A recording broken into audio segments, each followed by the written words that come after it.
이번 시간에는 16장 3부 아마겟돈 전쟁의 서막 5번째 대접에 관하여 다루도록 하겠습니다.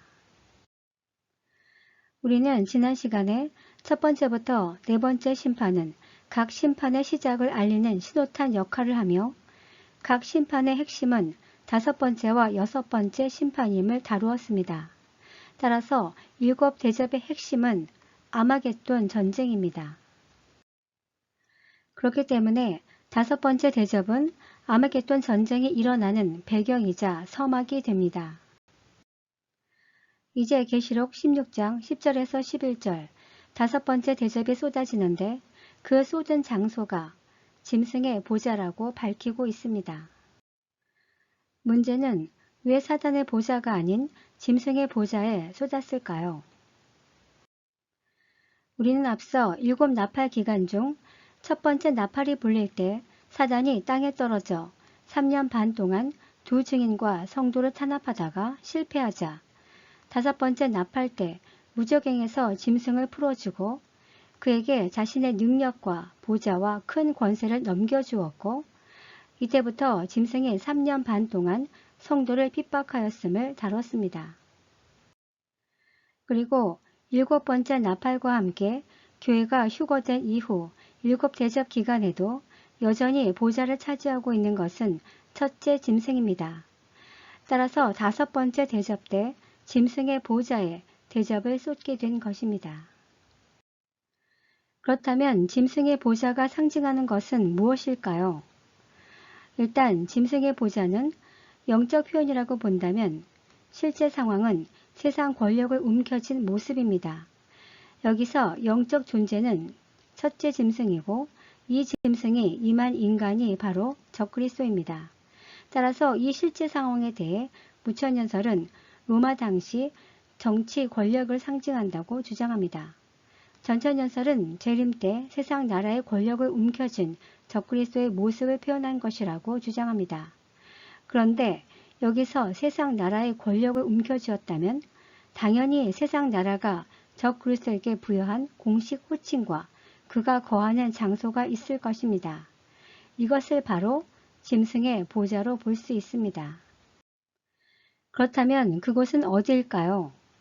바로 예루살렘 성전 안에 적그리스도가 앉아있는 곳이 짐승의 보좌가 될 것입니다.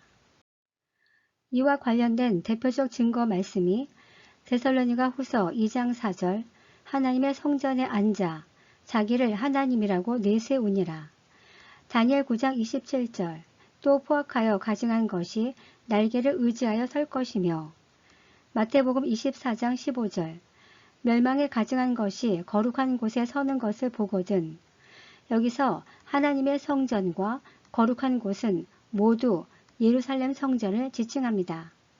따라서 이 성결 구절만 보면 재림 직전에 적그리스도가 잠시 동안 예루살렘 성전을 차지하게 됨을 알 수 있습니다. 그렇다면 적그리스도가 예루살렘 성전을 차지하는 시점은 언제인가입니다.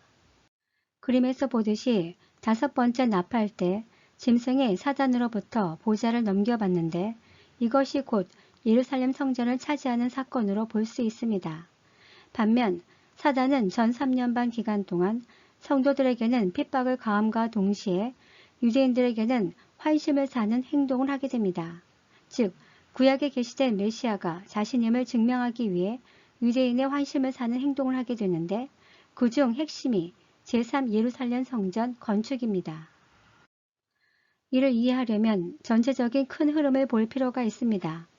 십자가 사건 이후 유대인들이 이방인들에게 복음을 전파하여 로마 박해 때는 두 교회가 함께 환란을 당했습니다. 그런데 로마 박해가 끝나는 AD 313년 기독교가 공인된 이후부터 유대인 교회는 사실상 명맥이 끊기고 이때부터 이방인 교회가 전 세계 복음을 전파해 왔습니다. 그러다가 1948년 이스라엘이 재건되고 난 이후부터 역으로 이방 교회가 유대인들에게 복음을 전파하여 오늘날까지 점진적으로 회심하는 유대인의 수가 늘고 있습니다. 따라서 7년 뒤의 환란은 유대인 교회와 이방인 교회가 다 함께 환란을 겪은 후 휴거가 되어 마침내 신부가 완성됩니다. 이것이 바로 로마서 11장 25절 이 신비는 이방인의 충만한 수가 들어오기까지 이스라엘의 더러는 우둔하게 되는 것이라. 그리하여 온 이스라엘이 구원을 받으리라는 말씀이며 거룩한 신부는 유대인의 회복이 없이는 완성될 수 없습니다. 그리고 7 나팔 기간만 별도로 보면 적그리스도가 유대인들과 7년간 언약을 맺은 후 전 3년 반 기간은 유대인들의 환심을 사는 기간이며 5번째 나팔 때 혈통적 유대인들이 적그리스도를 메시아로 인정함으로써 예루살렘 성전에 적그리스도의 우상을 세우고 적그리스도가 메시아임을 온 세상에 선포하게 됩니다. 반면 기독교 유대인들은 적그리스도를 거부하게 됩니다. 이때부터 기독교 유대인들의 환란이 시작되는데 바로 적그리스도와 혈통적 유대인, 세상 불신자들이 합세하여 기독교인 유대인들을 핍박할 때 7번째 나팔이 불리기 직전 극적으로 휴거가 됩니다. 그렇게 되면 7 대접 기간에는 혈통적 유대인과 불신자 이방인들만 남게 됩니다.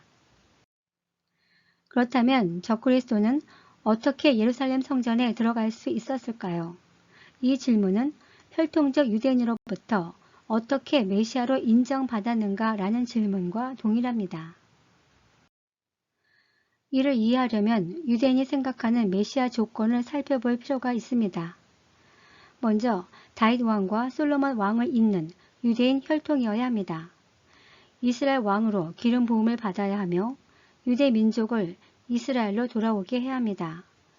예루살렘 성전을 재건해야 하며 모든 전쟁을 끝내고 세계적인 평화를 가져와야 하며 세상에 하나님을 아는 지식을 전해야 합니다.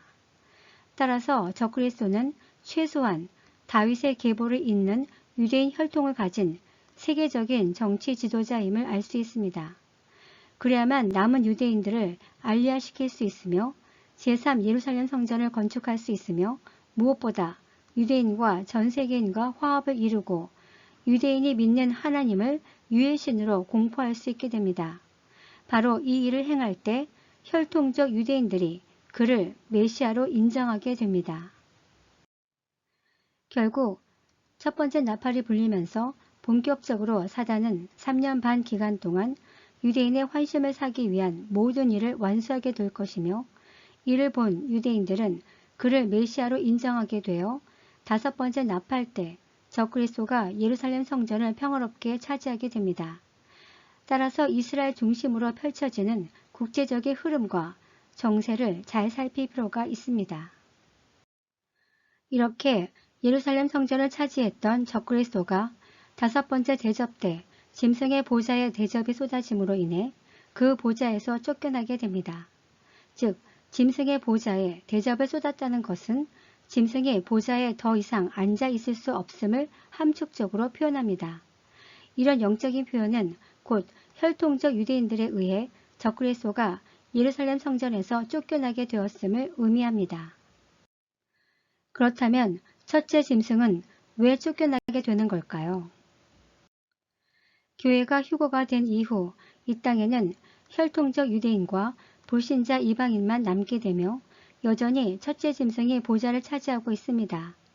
그런데 짐승이 보좌를 차지한 이후 일어난 사건들을 보면 5번째 나팔 때 황충에 의해 5달 동안 고통을 당하고 2 증인의 부활과 승천이 있으며 6번째 나팔 때 마병대에 의한 인간 사륙, 7번째 나팔 때 급작스런 교회의 휴거, 첫 번째부터 4번째 대접 때는 각종 악성 종기, 모든 바다와 강이 피로 변하고 모든 인간이 해에 의해 태움을 당하는 등 인류 역사에 처음 겪는 대재난이 발생하게 됩니다. 결국 혈통적 유대인들은 그때서야 적그리스도가 거짓 메시아임을 깨닫게 되어 적그리스도를 예루살렘 성전에서 내쫓게 됩니다. 왜냐하면 유대인이 생각하는 메시아 조건을 보면 메시아가 오면 이 땅의 모든 전쟁을 끝내고 세계적인 평화가 와야 합니다. 그런데 이후에 나타나는 현상은 더 큰 재난의 연속과 인간의 고통이 더 심화되고 있기 때문입니다. 이는 유대인들이 예수를 거부한 이유와도 동일합니다. 예수께서는 다윗 계보의 유대인 혈통으로 왕의 기름 부음을 받았지만 이후에 벌어진 현상은 오히려 예루살렘 성전이 파괴되고 오히려 유대인들이 전 세계로 디아스포라를 당하였고 오히려 전 세계의 전쟁과 인간의 고통이 더 심해졌기 때문입니다. 그렇다면 보좌에서 쫓겨난 짐승은 무슨 일을 벌일까요? 다시 예루살렘 성전을 차지하려고 시도하게 됩니다. 이때는 예루살렘 성전을 강제로 차지하려고 들 것입니다. 계시록 12장 9절에서 사단이 공중에서 쫓겨나서 그가 행한 것은 성도를 핍박하는 것입니다.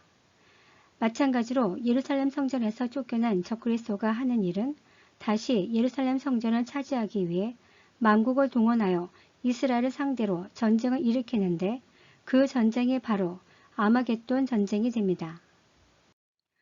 그리고 그 이면을 살펴보면 적그리스도와 불신자들은 이 모든 원인의 책임을 남아있는 혈통적 유대인들에게서 찾고 분풀이를 하려고 하는데 이것이 바로 아마겟돈 전쟁이 일어나는 심리적 배경이기도 합니다. 프랑스의 유명한 철학자인 르네 지라르는 희생양 찾기 이론을 보면 그 심리적 배경이 잘 표현되어 있습니다. 이제 마지막으로 5번째 대접이 쏟아졌다는 사실적 증거는 무엇일까요? 첫 번째 증거의 현상은 그 나라가 어두워진다고 표현하고 있습니다.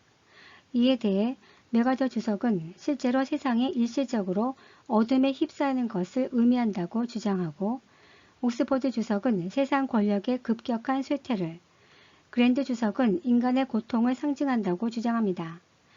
필자의 관점은 메가더 주석과 마찬가지로 전 세계가 갑자기 어둠으로 변하는 현상을 통해 5번째 대접이 쏟아졌음을 나타내는 1차적 증거 현상으로 이해합니다. 이는 마치 애굽의 10재앙 중 9번째 재앙을 연상시킵니다. 만약 상징적 의미로 심각한 영적 타락, 권력의 쇠퇴, 인간의 고통을 의미한다면 과연 우리는 5번째 대접이 쏟아졌다는 것을 알 수 있을까요? 두 번째 증거 현상은 모든 사람에게서 죽을 만큼 아프고 종기가 발생한다고 표현되어 있습니다. 이는 5번째 나팔 심판과 첫 번째 대접 심판의 반복입니다. 하나님은 이러한 두 가지 증거 현상을 통해 5번째 대접 심판을 확실히 알게 하십니다. 그리고 여기에 예루살렘 성전에서 쫓겨난 적그리스도가 있습니다. 또한 그럼에도 불구하고 회개가 아닌 하나님에 대한 비방만 일삼는 세상 불신자들이 있습니다. 이들은 이제 오기와 도끼로만 가득 차 있는 상태입니다. 이러한 오기와 도끼로 가득 찬 적그리스도와 불신자들은 누구를 희생양으로 삼을까요? 바로 이스라엘입니다. 이는 예수 그리스도를 끝까지 거부한 혈통적 유대인에 대한 심판이기도 합니다. 다음 시간에는 16장 4부로 6번째 대접, 아마겟돈 전쟁에 대해 다루도록 하겠습니다. 감사합니다.